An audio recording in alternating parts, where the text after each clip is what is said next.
A long, long time ago, a man named Mr. Jones owned a farm called Manor Farm.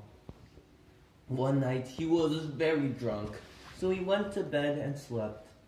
What he didn't know was that the animals were having a meeting led by a pig named Major, who was old and about to die. The animals were sitting with the same type of animal that they were, and the pig sitting right at the front. Major talks about his dream of the animals not working for human. Man is the enemy, and all the animals are friends. He says that if we get rid of man, the animals' labor will be their own.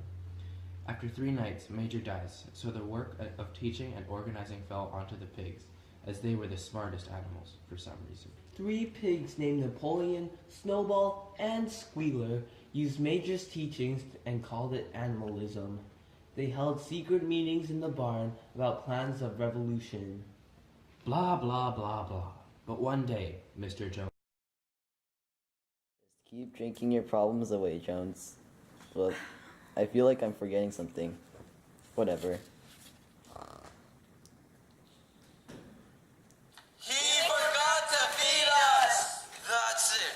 We're hungry and we work so hard. Rage! Attack! Meanwhile. What?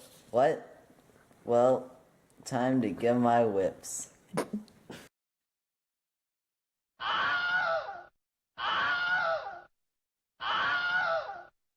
After the animals took over the farm, they couldn't believe what happened. They checked if any humans were hiding. And after, they burned every last trace of Mr. Jones' hated reign, like whips. The next day, they woke up and all the animals stood outside the door of the farmhouse. After a while, Snowball and Napoleon took charge and led the tour inside the barn. They all agreed that no animal would ever live inside the barn. Napoleon and Snowball came together and held a meeting. Comrades, today we begin the hay harvest, but there is another matter that we must attend to first. Us pigs have taught ourselves how to read and write.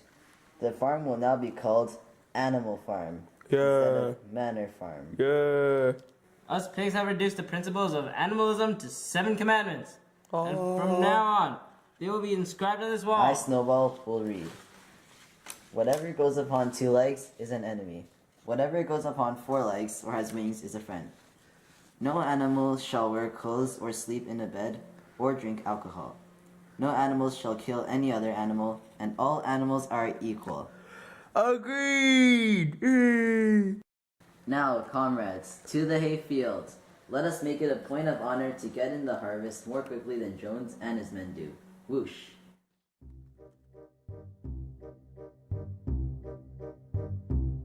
So the animals worked, and they were happy that they were working for themselves instead of humans. Boxer the horse was a beast and did extra work for the farm. But what really started all the problems was a debate Snowball and Napoleon had about a windmill. I surveyed the land and found the perfect spot for a windmill. The windmill can be made to operate a dynamo and supply the farm with electricity. This would light the stalls and warm them up for winter. We can also run a circular saw, a chaff cutter, and an electric milking machine. Napoleon, after that, was a jerk with no schemes of his own. He found a way to argue against Snowball. This idea is complete nonsense. We need to increase food production. If we waste time on the windmill, we will starve to death. At the last day of the debate, Snowball's plans were completed. When he stood up to speak, the sheep cheered in. 4 legs good, 2 legs bad. We should have a windmill. This is complete nonsense.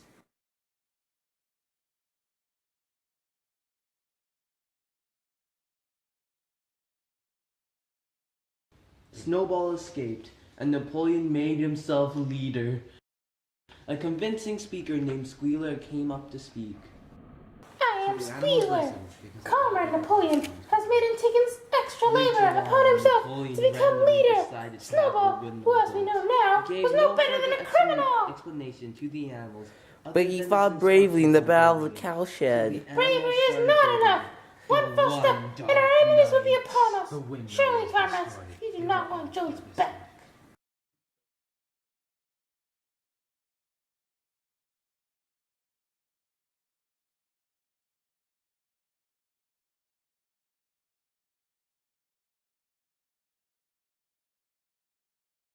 The animals were confused about the fact that Snowball could have done such a thing to the animal farm. Oh yeah, we're devastated. Comrades, who do you think caused this destruction? It was Snowball, of course. That traitor obviously wanted our plans to be unsuccessful. Now he has to die. As the animals argued about Snowball's treachery, Nonetheless, Foxy was deep now is in not the thought. time to stop. We must overpower Snowball with our will. We are rebuilding the windmill with no delay and no interference. Long live the windmill! Long live the animal farm!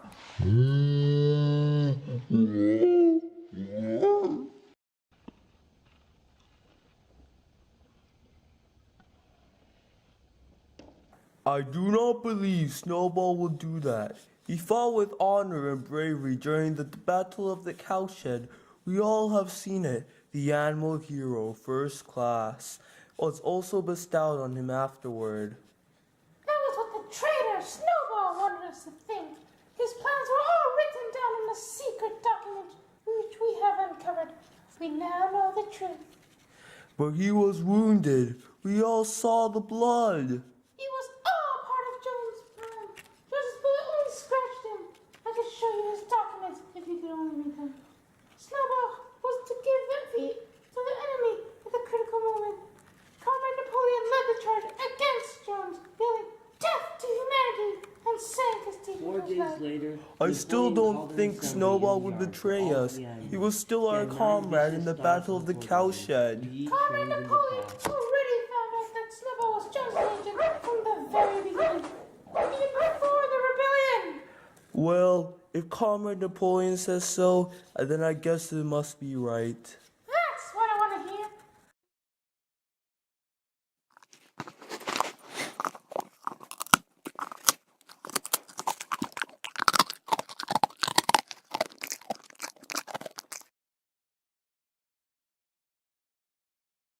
Admit what you've secretly done. Okay, fine. We are still in contact with Snowball, even when he was expelled. We helped him destroy the windmill. Kill them. A terrible bloodshed of animal slaughter followed where, animal after animal, they were being executed by the ferocious dogs after confessing their disobedience to Napoleon. After that, the remaining animals were scarred for life. They crept away. Many years later, the farm was more prosperous than it had ever been. The pigs never worked for their own food, but had enormous appetites. There were many more animals now, and none of the animals remembered what their lives were like before. Only old Benjamin the donkey did. Something quite messed up happened. The pigs were standing on their hind legs. Squealer taught the sheep to say something else. 4 legs good, 2 legs better. Meanwhile, Clover the old horse dragged old Benjamin to the barn, so Benjamin read it out loud. All animals are equal, but some animals are more equal than others. that's the only commandment now. Let's check the farmhouse. After, Napoleon went inside the barn with a bunch of farmers, and they celebrated how Napoleon ruled over the farm. A few animals were watching from outside, but the farmers and Napoleon did not notice. A farmer named Mr. Pilkington came up to speak. I congratulate you on your successful farm. The way you make the animals work for so long with little rations is amazing. Gentlemen, let's have another toast. To the prosperity of Manor Farm! The animals outside couldn't believe what the pigs had become. No question. Now, what had happened to the faces of the pigs? The creatures outside looked from pig to man and man to pig, and from pig to man again. But already it was impossible to say which was which.